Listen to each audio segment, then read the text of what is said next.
غزوہ بدر اسلامی تاریخ کی یہ پہلی وہ بڑی جنگ تھی جو حق اور باطل کے درمیان فیصلہ کن جنگ ثابت ہوئی۔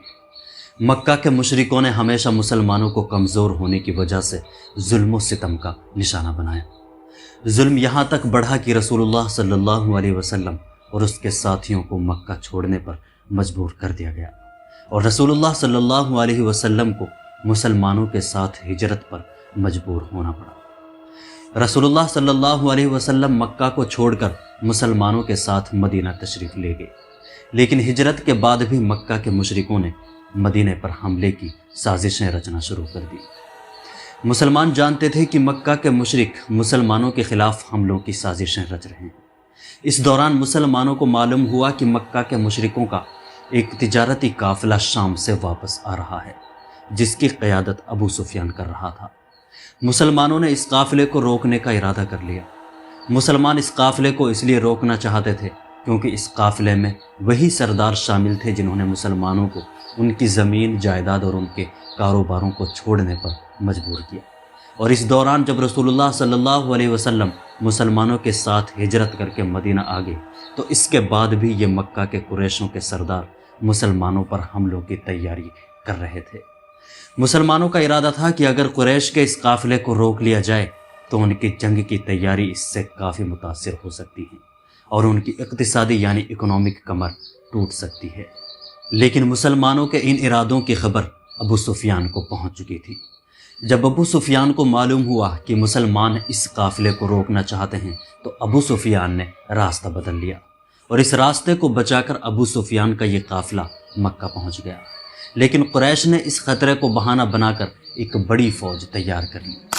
حملے کی تیاری قریش پہلے سے ہی کر رہے تھے، لیکن مسلمانوں کے اس قدم کو مشرکوں نے ایک مضبوط بہانہ بنا لیا جس سے سبھی مشرکوں کو مسلمانوں کے خلاف جنگ پر آمادہ کیا جا سکے۔ ابو سفیان نے مکہ کے قریشوں کو بھڑکانے کے لیے ایک چال اپنائی۔ اس نے راستے سے ہی ایک زمزم غفاری نام کے ایک شخص کو مکہ بھیج دیا، اور اس نے مکہ پہنچ کر وہاں کے سرداروں کو بھڑکانے کے لیے ایک ڈرامہ کیا۔ اس نے اپنے اونٹ کی ناک کاٹ دی اور اپنے کپڑے پھاڑ لیے، اور چیخ چیخ کر اعلان کیا کہ اے قریشو، تمہارا قافلہ خطرے میں ہے، محمد اور ان کے ساتھی اسے لوٹنے کے در پہ ہیں، فوراً نکلو اور اسے بچاؤ۔ اور یہ اعلان مکہ کے قریشوں کے لیے ایک جذباتی جھٹکا تھا، کیونکہ اس قافلے میں قریش کے بڑے بڑے سرداروں کی دولت لگی ہوئی تھی۔ قریش نے 1000 پر مشتمل ایک بڑی فوج تیار کی، جس میں 600 زرہ پوش جنگجو، 200 گھوڑے اور 100 اونٹ شامل تھے۔ بظاہر ان کا ارادہ قافلے کو بچانا تھا، لیکن ان کا اصل مقصد رسول اللہ صلی اللہ علیہ وسلم اور اس کے ساتھیوں اور مدینے پر چڑھائی کرنا تھا۔ لیکن ابو سفیان جب راستہ بدل کر مکہ پہنچا تو اس نے قریش کے سرداروں کو یہ پیغام بھیج دیا کہ خطرہ اب ٹل چکا ہے، تمہیں جنگ کرنے کی اب کوئی ضرورت نہیں ہے۔ قریش کا یہ 1000 فوج کا قافلہ ابھی راستے میں ہی تھا جب انہیں یہ پیغام ملا۔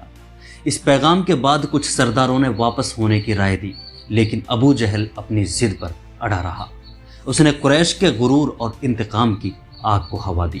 اس نے کہا، ہم ایسے ہی واپس نہیں جائیں گے، ہم بدر جا کر جشن منائیں گے، 3 دن تک وہاں قیام کریں گے، شراب نوشی کریں گے اور گانے بجانے کا انتظام کریں گے، تاکہ تمام عرب قبیلے دیکھیں کہ قریشوں کی کیا شان و شوکت ہے۔ بدر ایک جگہ کا نام ہے جو مکہ اور مدینہ کے بیچ میں ہے۔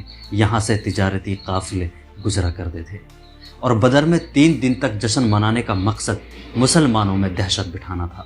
ابو جہل اپنے لیے مسلمانوں کو سب سے بڑا خطرہ سمجھتا تھا، اور مسلمانوں کو ابو جہل ختم کرنا چاہتا تھا۔ اس لیے بدر کے میدان میں جا کر جشن منانا یہ ابو جہل کا ایک بہانہ بھی تھا۔ اصل میں وہ مدینہ جا کر مسلمانوں کو ختم کرنا چاہتا تھا، اور اس ارادے سے مشرکین مکہ میدان بدر کی طرف بڑھنے لگے۔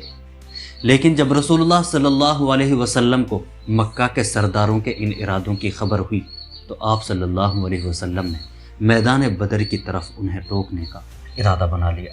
رسول اللہ صلی اللہ علیہ وسلم 313 صحابہ کے ساتھ میدان بدر کی طرف بڑھنے لگے، لیکن مسلمانوں کے اس لشکر میں 313 صحاباؤں میں سے صرف کچھ ہی کے پاس گھوڑے اور تلواریں تھیں، جبکہ زیادہ تر مسلمان نیزے اور لاٹھیوں کے ساتھ تھے، اور 313 صحابہ کی یہ جماعت 1000 کی فوج کا مقابلہ کرنے کے لیے میدان بدر کی طرف بڑھ چکا تھا۔